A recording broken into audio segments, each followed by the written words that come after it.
Assalamualaikum warahmatullahi wabarakatuh.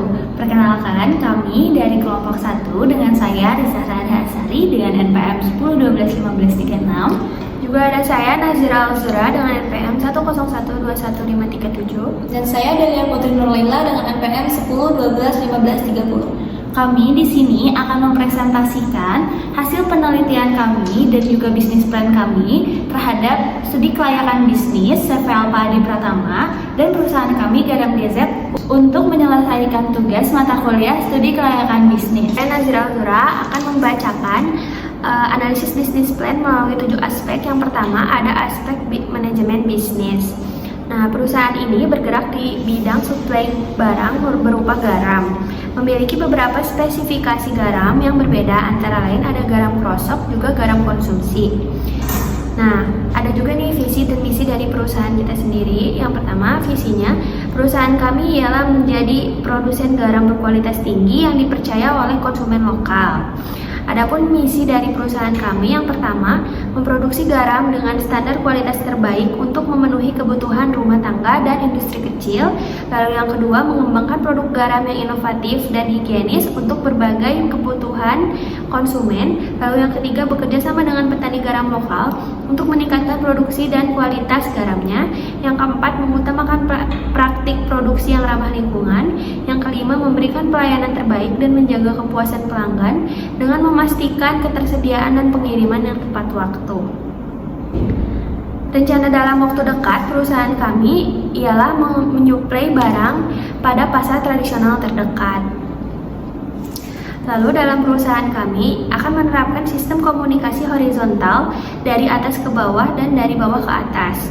Dalam sistem komunikasi ini berarti adanya keterbukaan informasi antara pemimpin atas hingga bawahan sehingga pemimpin dapat memberikan arahan langsung mengenai jalur operasional perusahaan dan karyawan memiliki suara untuk berpartisipasi mengungkapkan saran, permintaan ataupun penyampaian masalah di departemen kepada atasan. Juga kami menetapkan sistem kepemimpinan partisipatif. Dalam model ini, pemimpin melibatkan karyawan dalam mengambil keputusan dan mendorong mereka untuk memberikan masukan dan ide. Untuk aspek yang kedua itu ada aspek pemasaran. Nah, segmentasi pasar usaha garam kami meliputi segmentasi geografis, demografis, dan perilaku. Secara geografis, kami menyasar daerah-daerah dengan tingkat konsumsi garam yang tinggi seperti wilayah perkotaan dan daerah industri makanan.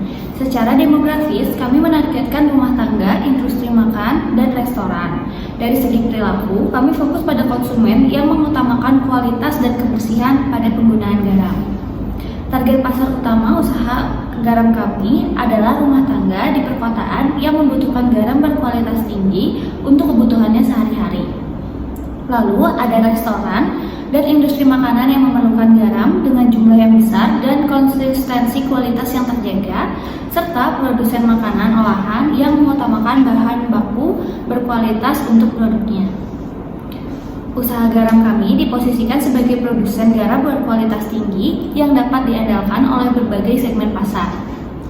Taktik pemasaran usaha garam kami meliputi strategi promosi langsung ke konsumen melalui media sosial dan marketplace, kemitraan dengan restoran dan produsen makanan olahan, serta partisipasi dalam pameran dan acara industri makanan.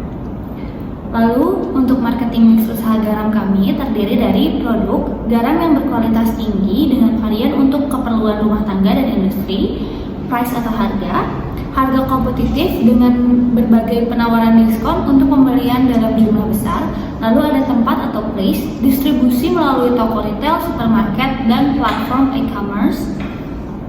Lalu ada promotion atau promosi melalui media sosial, kemitraan dengan influencer kuliner, dan penawaran khusus di marketplace. Baik, selanjutnya ada aspek manajemen operasional. Produk kami adalah garam halus yang berkualitas tinggi yang diproses secara alami dan dikemas dengan standar kebersihan yang tinggi. Target produksi kami adalah 150 kg setiap minggunya.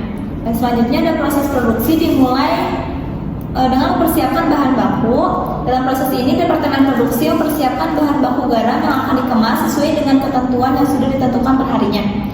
Dan yang kedua ada penyuluhan bahan baku. Pada tahap ini, karyawan diminta untuk mengecek bahan baku yang akan dikemas ulang, sehingga ketika dalam proses pengemasan dapat berjalan lebih cepat. Dan yang ketiga ada pengemasan. Pada tahap ini, karyawan departemen produksi memulai untuk menimbang garam dengan gramasi yang sudah ditentukan, lalu memasukkannya kepada kemasan dan menutup kemasan.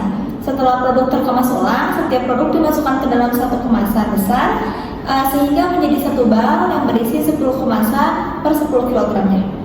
Dalam proses pengemasan ini memakan waktu yang cukup lama dikarenakan dalam proses ini karyawan tidak hanya asal mengemas ulang, tetapi karyawan diminta untuk teliti dalam memasukkan garam sehingga ketika ada garam yang kurang bagus kualitasnya tidak ikut tercampur dengan yang lainnya. Karyawan juga diminta untuk teliti dalam masalah gramasi garam sehingga tidak ada gramasi yang kurang atau lebih. Dan yang terakhir ada finishing. Setelah semua produk terkemas ulang, kepala departemen produksi akan memeriksa ulang produk-produk yang telah terkemas apakah siap terjual atau tidak.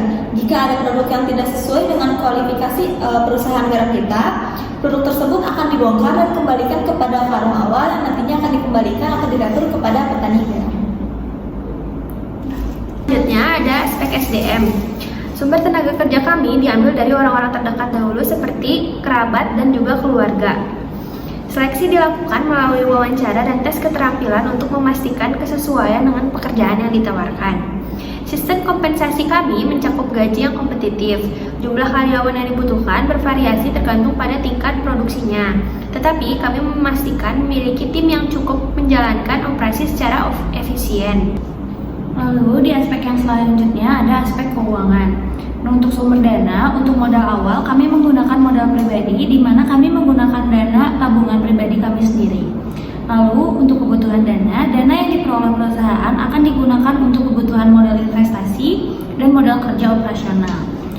Untuk modal investasi, modal kerja operasional, dan perhitungan depresiasi, itu kami melakukan perhitungan proyeksi berdasarkan analisa kami dan penelitian kami terhadap perusahaan benchmarknya. Lalu ada capital budgeting. Setelah melakukan perhitungan capital budgeting dengan metode PBP, IRR, RPV, dan PI, kami menyimpulkan bahwa bisnis garam ini merupakan suatu bisnis yang layak untuk dijalankan. Karena dalam perhitungan capital budgetingnya sudah melebihi standar yang ada. Baik, selanjutnya ada aspek yuridis. Kami merancang badan hukum kami sebagai CV untuk memberikan struktur yang tepat untuk pemilikan dan pengelolaan bersama. Saat ini kami belum memiliki badan usaha resmi, namun kami memiliki rencana untuk mendirikan badan usaha dalam bentuk CV dalam waktu dekat untuk memastikan keberlanjutan usaha yang stabil. Identitas pemilik usaha kami adalah sekelompok investor lokal yang memiliki minat dalam pengembangan industri garam di daerah tersebut. Kami memiliki visi yang kuat untuk mendukung pertumbuhan dan keberlanjutan perusahaan kami. Bidang usaha utama kami adalah produksi dan distribusi garam halus yang berkualitas tinggi. Kami fokus pada inovasi dalam proses produksi dan manajemen sumber daya untuk memastikan keberlanjutan lingkungan dan kualitas produk yang konsisten. Selanjutnya ada dampak terhadap lingkungan. Proses produksi garam kami memerlukan penggunaan air laut yang signifikan. Namun kami telah mengimplementasikan teknologi dan praktik pengolahan yang efisien untuk mengurangi dampak pengambilan air terhadap lingkungan laut. Kami juga memastikan pengolahan limbah yang bertanggung jawab melalui pemantauan dan pengolahan limbah yang efektif, termasuk penggunaan kembali dan daur ulang sebanyak mungkin. Baik, selanjutnya saya akan menjelaskan untuk SWOT dari benchmarknya sendiri. Yang pertama ada strength atau kekuatan. Dari keunggulan pertama ada keunggulan produknya. Garam yang dihasilkan secara tradisional dikenal memiliki kandungan mineral yang baik dan rasa yang khas. Jadi perusahaan benchmark ini memiliki garam yang kandungan mineralnya lebih baik dan rasanya juga khas. Lalu nilai tambahnya, produk alami ini sering dianggap lebih sehat oleh konsumen yang sadar akan kesehatan. Lalu pengalaman panjang dalam produksi garam tradisional memberikan keunggulan dalam kualitas dan konsistensi produk. Lalu untuk reputasinya sendiri, citra baik yang dibangun dari pengalaman bertahun-tahun di industri CV Alfa Adi ini memberikan dampak yang baik dan kepercayaan dari konsumen.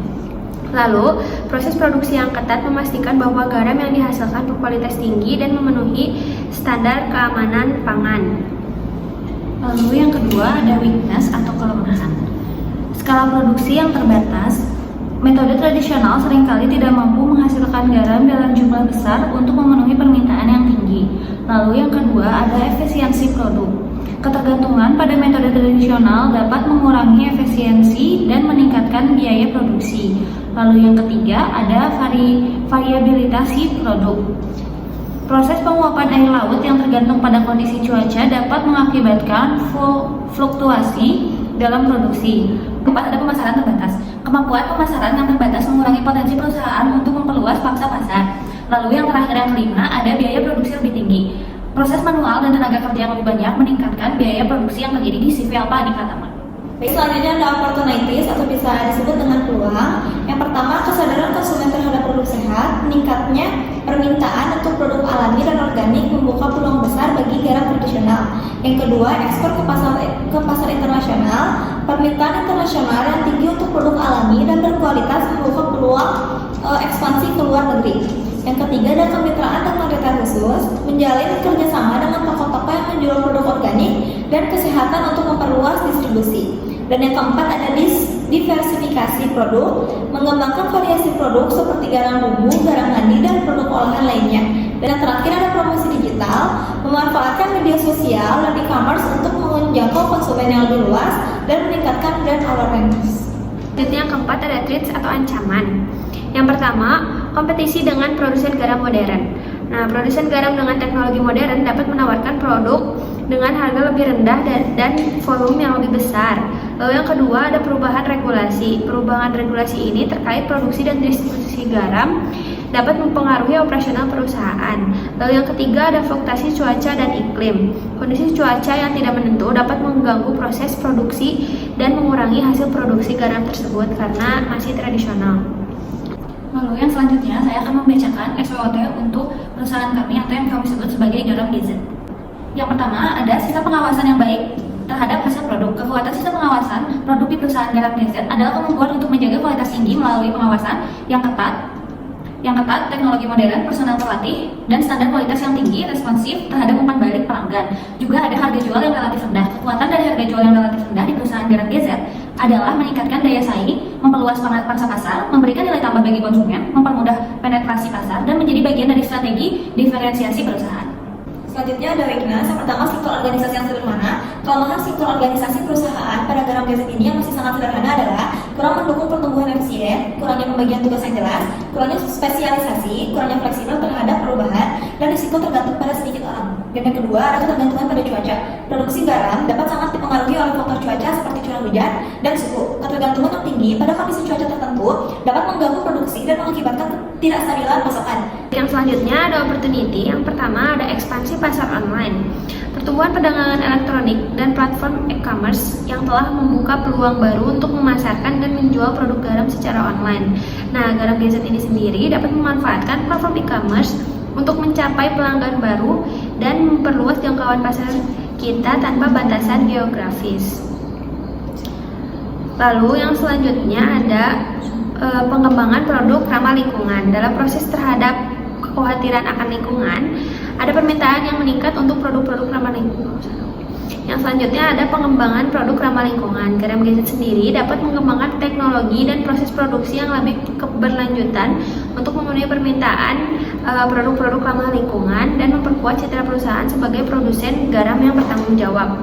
Yang terakhir ada threat atau ancaman. Yang pertama adalah persaingan yang ketat. Industri garam seringkali memiliki tingkat persaingan yang tinggi karena banyaknya produsen garam dari pasar lokal maupun internasional. Persaingan ini dapat mengakibatkan penurunan harga dan margin keuntungan serta mempersulit pertumbuhan perusahaan. Yang kedua ada ketidakpastian pasokan bahan baku. Faktor-faktor seperti perubahan cuaca, kerusakan lingkungan, atau masalah dalam proses ekstraksi dapat menyebabkan ketidakpastian dalam pasok bahan baku utama, yaitu garam. Hal ini dapat mengganggu produksi dan mengakibatkan penurunan ketersediaan produk. Lalu yang ketiga ada ancaman lingkungan. Ancaman terhadap lingkungan seperti pencemaran air atau tanah di sekitar lokasi produksi garam dapat menimbulkan masalah reputasi dan tanggung jawab sosial bagi Garam GZ. Hal ini dapat mengganggu hubungan dengan pelanggan dan masyarakat setempat. Baik, untuk kesimpulannya, secara keseluruhan, dengan memperhatikan semua aspek ini secara serius, SMP Alfa Adi Pratama dapat memastikan keberlanjutan bisnisnya sambil berkontribusi pada pengembangan ekonomi dan lingkungan di sekitarnya. Sekian presentasi dari kelompok kami. Mohon maaf bila ada kesalahan. Wassalamualaikum warahmatullahi wabarakatuh.